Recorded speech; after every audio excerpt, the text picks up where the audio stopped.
How in the world is this happening right now in Apex? If you're like me, you probably would think that all YouTubers, all Twitch streamers, and all pro players are probably somewhat close friends. You'll find out very quickly that it's not what you think. What is going on, everyone? Hope you're all doing well. My name is JMeyels. Hope you're all having a great day so far.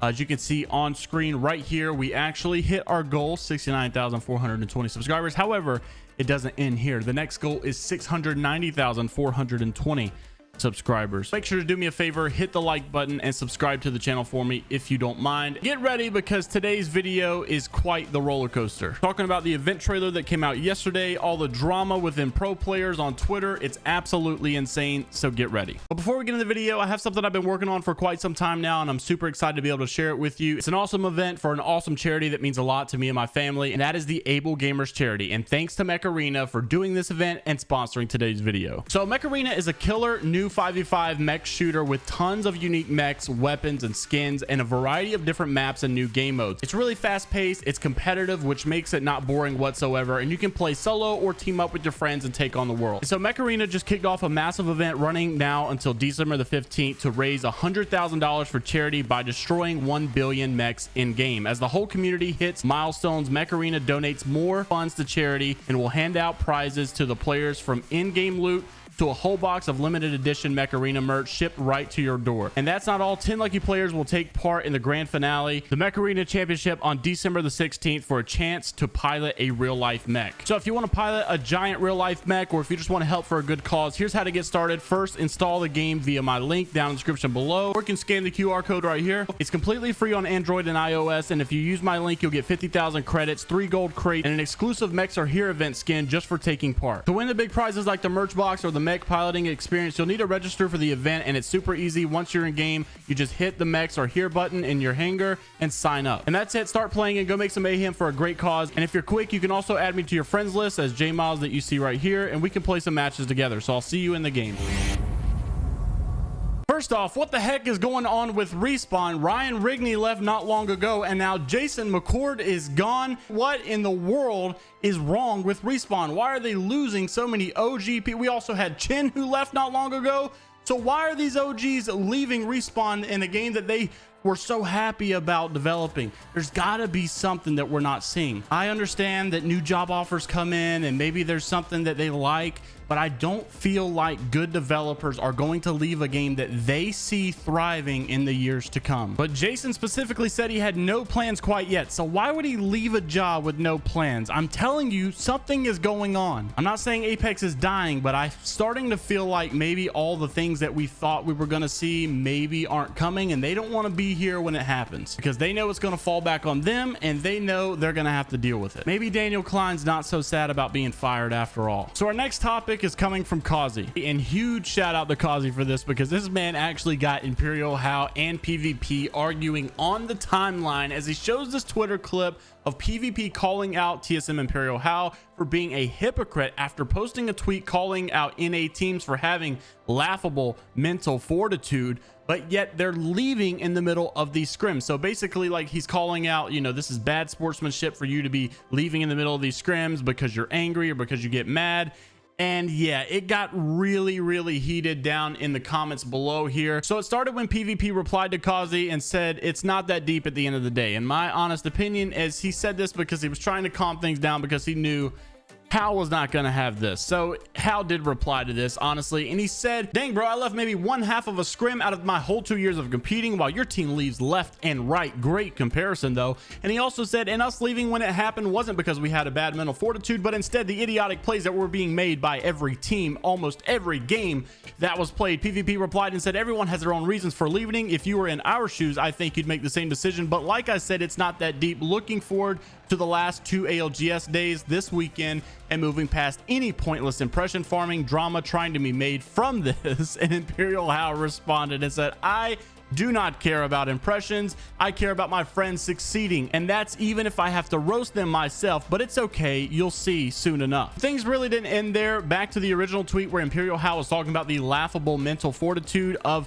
these people. Sweet Dreams also replied to it and showed a DM from PvP saying, how does one team leaving matter? Basically justifying that it's okay for one team leaving the ALGS scrims. And then PvP basically showed the proof that it was a joke, and he had replied in that DM saying that it was a joke about 19 teams being in the scrims itself, and that was being taken out of context. Sweet Dreams says, well, it was a bad joke and you're being used for impressions. And then he said it was true, and then JMeyels said LMAO. It's like, bro, they act like middle schoolers. You know, I love esports and I think beef is good. It makes for good entertainment, makes the tournaments that much more fun to watch and much more entertaining when there's drama behind it. But to combat what PvP said about, you know, Kazi or maybe even me, you know, impression farming or using this as content, blah, blah, blah, and that it's not that deep. The problem is, I don't know any other esport or any other, not esport, I don't know any other sport that actually has baby-like middle school drama like this. I mean, you don't see other pro sports complaining that, you know, so-and-so didn't finish the scrim or the practice game and they walked out in the middle of it. They don't take this stuff to Twitter drama. They act like actual adults. Well, probably because no one quits to begin with. I mean, you shouldn't be quitting. If you're taking this as seriously as you say you are, you don't quit practice. You don't quit scrims for any circumstance whatsoever. Oh, and if you thought that was it, JMeyels is here to tell you that there is more. A whole another conversation coming from two different people about the same idea of quitting and leaving scrims, coming from Tech and Albrelelli. Tech said this on Twitter, said this is pathetic behavior, calling out these teams. Teach your teams some professionalism, G2, Cloud9, and Nice GG. Albrelelli said no shot the guy who organizes scrims then doesn't show up and also leaves scrims tournaments early isn't talking right now.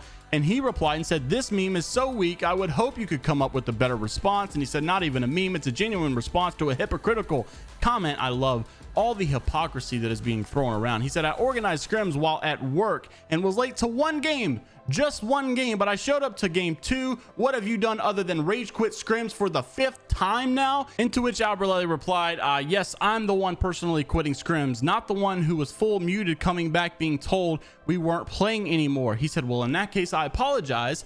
Figure it out, JMeyels, assuming it was him. And Albrelelli calls out his own teammate right here and says it's funny because it was actually Stay Naughty this time. See, this is what I'm talking about. If you're a true pro, not just, you know, an Apex pro, if you're going to conduct yourself as a pro individual, a professional athlete, if you want to go that far, or professional player, you don't act like a middle school baby like this. You know, to an extent, PvP's right. You know, YouTubers like me and Kazi, we soak up this information. It makes for good content, but in all honesty, bro, they are legit babies. It's like watching two nerds at school get in a fight. You thought it was going to be really cool and intense because it's a fight, but then you realize they're nerds and they don't know how to fight and they just look like weirdos. And all of a sudden, the intense fight that was supposed to be interesting becomes cringe. Okay, so moving on. I told you that one was going to be a roller coaster, a bit of a weird one. So moving on, you guys know that the trailer came out yesterday.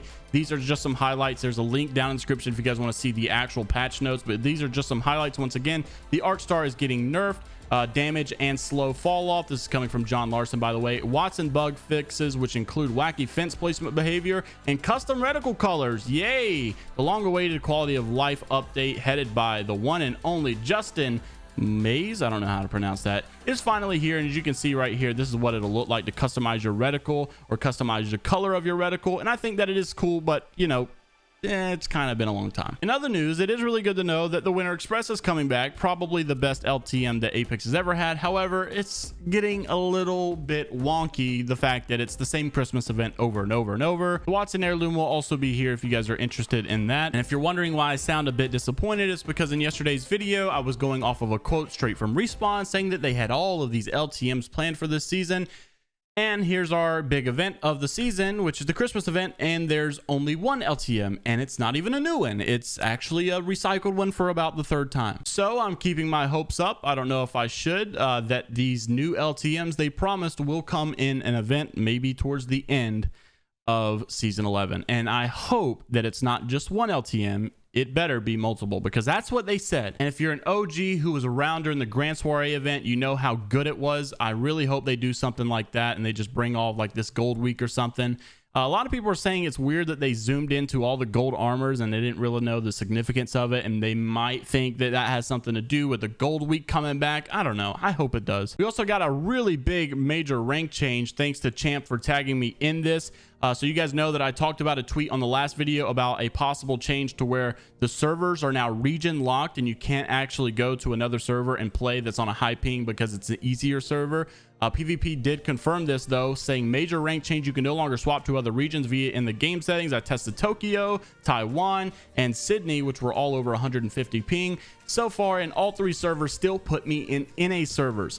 He also said he was going to do some more testing, but I haven't checked up on it lately, and I'm pretty sure that that's just how it's going to be. However, he did make a great point though and say, I really hope that there's a way around this, because this is going to be terrible for people in South Africa. I mean, surely you have to let the people who don't have a server play on a bad ping server. I know you are all out there. I see the comments all the time. For those of you that are struggling because you're in South Africa or somewhere in the world and you don't have a server, trust me, I see your comments. I'm with you. I'm hoping that you get some justice very, very soon. But even if Respawn doesn't know you exist, I acknowledge your existence and I am fighting for you. And lastly, the golden nugget for today. This one is actually pretty cool. Hopefully something like this happens. Thank you to Ben B. Jammin for tagging me in this on Twitter. Also, Stephen Ford, the guy who made the original post, followed me after you tagged me, so appreciate that, Stephen. And he said, my only goal in life is to make a Titanfall movie. Now, obviously, this looks really cool. It got 4K likes. However, the significance behind this is that Stephen Ford, who now follows me, by the way,